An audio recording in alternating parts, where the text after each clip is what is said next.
जब बहू ने खा ली हंसने वाली दवा। किशनगढ़ गांव में कीर्ति अपने बेटे दिवाकर और बहू अंशु के साथ रहा करती थी। तीनों बहुत ही हंसी खुशी अपना जीवन व्यतीत कर रहे होते हैं। अरे बहू, आज खाना मैं बना देती हूँ। नहीं माँ जी, आप क्यों तकलीफ कर रही हैं? आप आराम कीजिए, खाना मैं ही बनाऊंगी। कितनी अच्छी बहू मिली है मुझे। भगवान ऐसी बहू सबको दे। सब कुछ ठीक चल रहा होता है कि एक दिन गलती से अंशु हंसने वाली दवा खा लेती है। बस उस दिन से सब कुछ बदल जाता है। अरे बहू, मेरे घुटनों में बहुत दर्द हो रहा है, जरा बाम तो दे दे। अरे बाम लगा कर क्या करोगी माँ जी? मैं पाँव दबा देती हूँ। अरे एक तो मुझे पाँव दर्द हो रहा है, ऊपर से तुम हंस रही हो। आई एम सॉरी माँ जी। अरे फिर से हंस रही है, जा तू मेरे कमरे से, मुझे तुझसे बात नहीं करनी। हे भगवान, ये क्या हो गया? अब माँ जी क्या सोचेगी?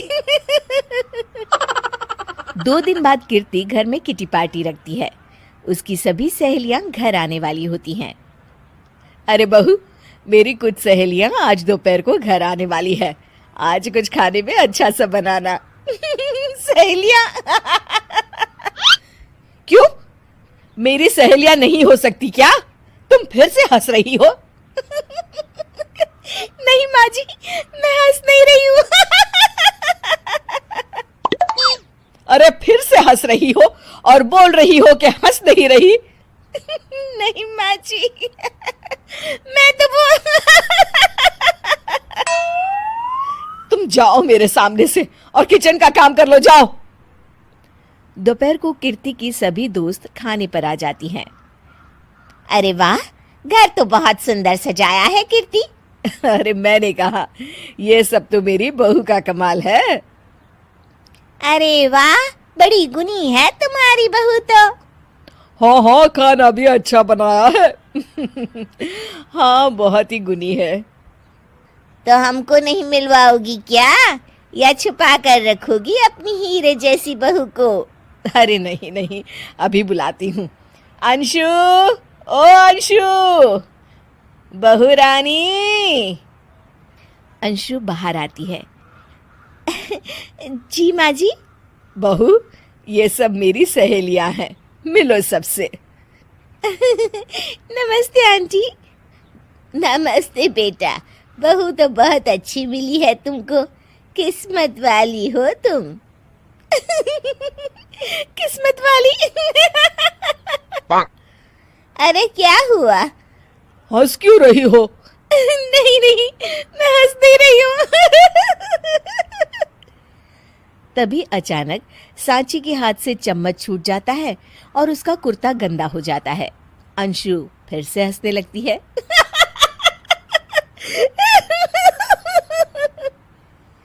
इधर सब सहेलियां गुस्सा होकर चली जाती हैं। कीर्ति भी नाराज होकर अपने कमरे में चली जाती है। हे भगवान, ये मैंने क्या कर डाला? इस तरह से तो माँ जी और उनकी सहेलियां नाराज हो गई। अगले दिन। बहू, ओ बहू, किधर हो? जी माँ जी। जल्दी से मेरे साथ चलो। पड़ोस वाले शर्मा जी की हार्ट अटैक से मौत हो गई है, उनके घर बैठक के लिए जाना है। अंशु तैयार होकर आ जाती है। थोड़ी देर में दोनों शर्मा जी के घर पहुंच जाती हैं। वहां पर सब रो रहे होते हैं। कीर्ति शर्मा जी की बीवी के पास बैठकर उन्हें सांत्वना देने लगती है। बड़े अच्छे इंसान थे मेरे पति। अच्छा। तुम हंस क्यों रही हो? वो अच्छे थे। हाँ हाँ, बहुत अच्छे थे अंकल। अरे अंशु, हंस मत।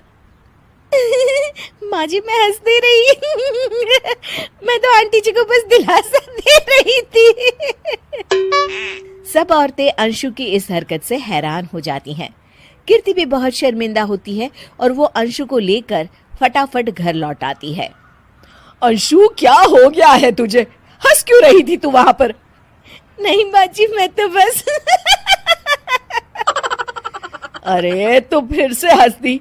जा तू अपने कमरे में, मुझे तो तुझसे बात ही नहीं करनी। मेरा बेटा ही तुझसे बात करेगा अब। रात को जब दिवाकर घर लौट आता है तो कीर्ति दिवाकर को सब कुछ बताती है। ठीक है माँ, अब फिक्र मत करो, मैं अंशु से बात करता हूँ। दिवाकर अपने कमरे में जाता है। जी आ गए आप कैसे हैं? मैं तो ठीक हूँ, बस सर में हल्का दर्द है। सर में दर्द अरे इसमें हंसने की क्या बात है? नहीं, मैं हंस नहीं रही हूँ मुझे तो फिक्र हो रही है आपकी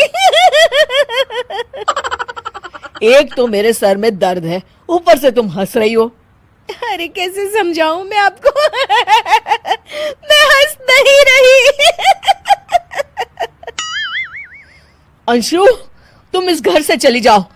माँ ने मुझे बताया जो भी तुमने शर्मा आंटी के घर किया और किटी पार्टी में भी।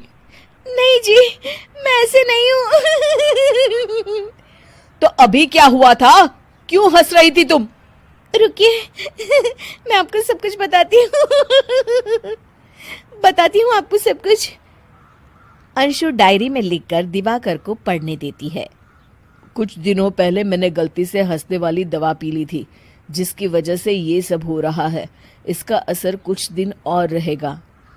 अरे तो तुमने ये सब पहले क्यों नहीं बताया अंशु? वो मैंने माँ जी को बताने की बहुत कोशिश की मगर उन्होंने सुना ही नहीं अरे ठीक है, मगर वादा करो जब तक दवाई का असर ठीक नहीं हो जाता तुम घर से बाहर नहीं जाओगी। नहीं जाऊंगी और हंसूंगी तो बिल्कुल नहीं लो, तुम तो फिर से हंस दी